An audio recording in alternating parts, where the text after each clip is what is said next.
Yep. that require those certain things within buildings, but it Mhm. would also require, like, anytime that there's remodeling or something, recycling those materials.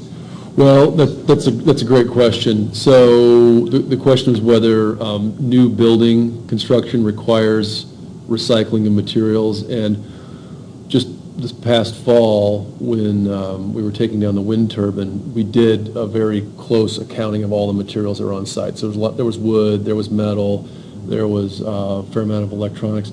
I actually took a lot of the scrap wood and built my shed in my backyard with it. It was just going to get dumpstered anyway. And, at some point, the university, sees things like that as a liability. There's no intrinsic value to the university. You might even find that if you, go and talk with IT, they might have an old junky computer just sitting over there like, okay, just, take it off our hands. We don't want to store it. So that's kind of one of those gray market issues. But I did see Jackson Construction over there where they were working on the Adams Center. It looked like they had some, pretty well sorted waste. I saw a cardboard pile, I saw a tin pile, and I could only assume that that's something that they're doing internally. You get a big enough pile of that, and I think, like we talked about last time, it's not worth your while to take every little bit of stuff around, but having having a responsible waste stream and recovery at that scale makes sense. So, and I don't know what the university's policy is, but I think these contractors are doing that, and they actually asked for our spreadsheet. We gave it to them, and I think they put that towards their LEED certification to show that the materials were not landfilled. I wonder if, like, that would be cool though with remodeling, to have like a university policy, like, required, saying you have to recycle 75% of the material. Yeah, I like that. Yeah. It's interesting you mentioned that now. I was just sitting downtown yesterday. There's a group that calls themselves the High Performance Building Institute, and if you're interested in this, they said it'd be great to have some students show up as well. But Home Resource has been doing this deconstruction for quite some time, and they will, they'll bid to actually get the building, right? And what they'll find is typically whoever owns the building will get a tax incentive because they've got an auditor who will look at the building, see what the materials are worth, just like we're going to do in this class. What are those raw materials worth? And so the building owner then gets a tax write-off to say, hey, I donated those materials to Home Resource. So it does end up being a win-win. One thing I learned just yesterday in the meeting is that some of these houses, I mean, they're 5-year-old, $500,000 houses. Somebody else comes in and wants to build a $2 million house. So the $500,000 house is just scrap. And so frequently what will happen, the conventional demolition crew will just, scrap it, put it in landfill it. But what Home Resources found, they'll take these apart, piece by piece, take out the sinks, take out the porcelain, take out the windows. I don't know how much they can do with the shingles, but they'll get 75, 90% of that building mass will be recovered, and it'll be gone. I mean, within a week at Home Resource, there's very rapid turnover on those materials. So it's a pretty successful model they've got going. So good question, and I think that's starting to happen in Missoula, but it takes effort, and it takes folks like Home Resource to make it happen. So. Is there a copy of the policy right now for the recycling? Gosh, that's a good question. I don't know. Yeah, maybe somewhere. Shouldn't that be to see what it is? Yeah, I'll have a look at it. I know Lucy France pretty well. She is our legal counsel here at the university, and she keeps track of what's called the policy on policies. So the university does have a lot of policies, and there's even there's a level above that says how you write a policy. So I'll talk to her. Maybe some of the stuff is already in there, it's just not being enforced. It's a good point. Yeah, sure. Yeah. Yeah. It would be nice to kind of see what they already have. Yeah. I Actually, well, yeah, I'm all about it. Somebody else you might talk to is Campus Services, Christine, I'm not sure how to pronounce her last name. Sword? Anyway, she might be somebody to talk to also over at Campus Services.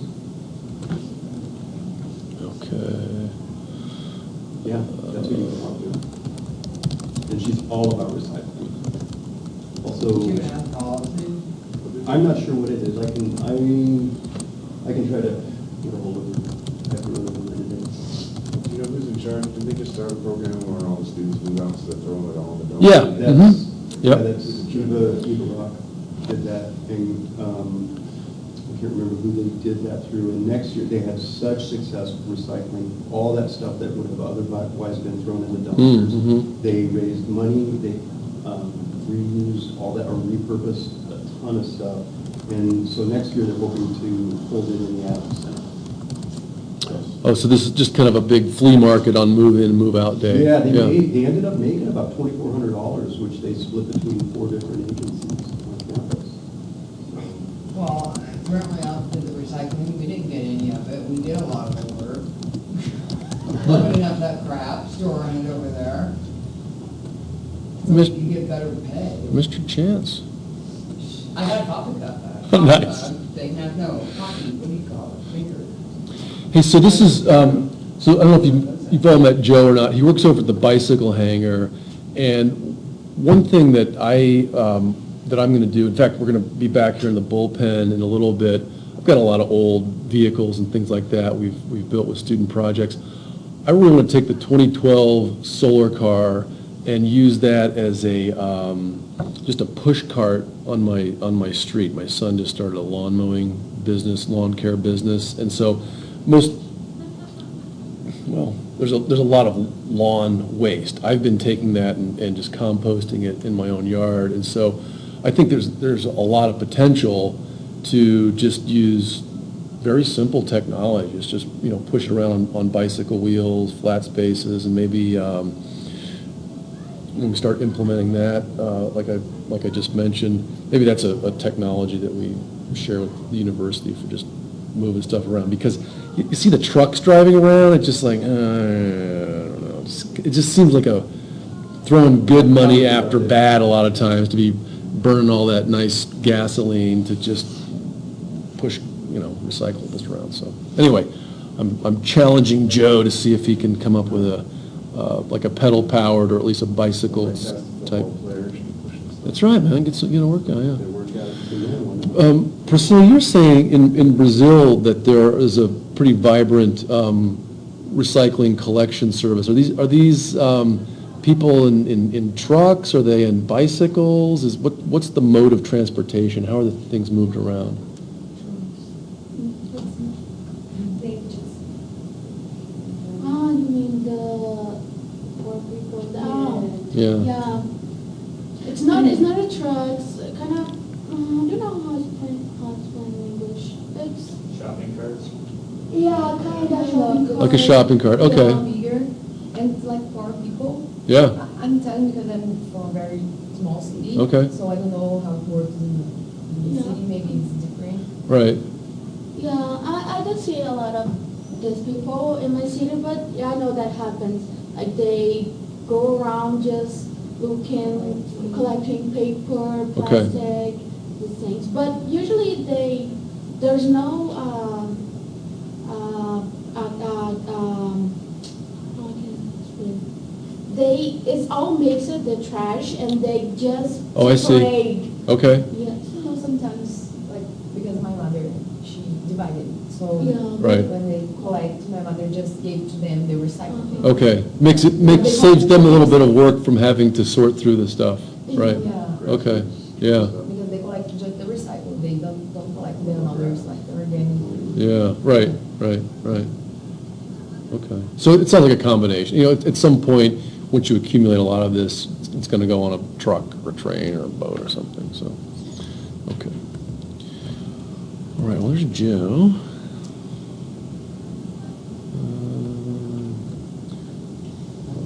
Brian, what is that? A microscope? What do you got there? That was at the very first roller derby bout. I was mugging for an autograph. In fact, I've But what is this? Is this a, It's a bunch of balloons, and that's that's the gal reaching out for my program. oh, that's her I've got the whole hand. autograph program of the entire first bout, except for 2 signatures. I've got all the autographs. So, And then what's on your head? a hat. Oh, that's all, okay. So you get some locks going or Oh, there's a something. bunch of balloons. back Okay. there. It was this, some gal just caught my picture. Yeah. And it ended up on the video. Oh, okay. So I did a But screenshot. that's the arm band for the Yeah, she's roller reaching out to derby. take my, Gotcha. to get my autograph photo. Okay. A bummer, yeah. Biomass decomposition. I think one thing that would be worth looking into, there's one of these earth tubs sitting over at Hellgate High School, and if somebody wants to look into seeing how or if that's being used or maintained, it's a giant composting bin, and I think the idea is, and if it's not being used, I could see, there was some talk about bringing it over here, and maybe that's what culinary uses. Or, maybe we put this through, another thing, I was just in a meeting yesterday as well for the Krelf group, and we had 2 solar projects approved, and I think if this class wanted to write up a Krelf proposal to expand the on-campus composting. A lot of times, on Tuesday, we were talking about, the complexity of sorting and shipping and all that. Nice thing about the biomass, it doesn't have to go anywhere. That you can just keep it right here, turn it into soil, use it in the garden. So I think if we wanted to write a Krelf proposal alongside of this recycling policy for the university, I could see having composting stations associated with each building, kind of on a building by building basis. Pretty easy and obvious to see something happening here at our culinary school, but I could see each building having something like that. So also something to consider. And we've had pretty good success with these in the past. We had, like I said, two were approved, and I think they've gotten really good traction with the university too. So. All right, so what else do we want to cover today? So I think really all I want to do is do a little bit of hands-on. We'll go out in the back, take a look at the bullpen. I'll show you some of my own recycling challenges. Things that I've kind of had a struggle coming up with zero landfill solutions for. And just share with you some of the places I'd like to take some of the other materials that are no longer being used as artifacts. Anything? Good? Okay. Well, let's go back in the bullpen, do some hands-on, and maybe we even look a little bit at the wind turbine trailer. I don't think everybody's seen that, so. Panels are made from composite material. Application.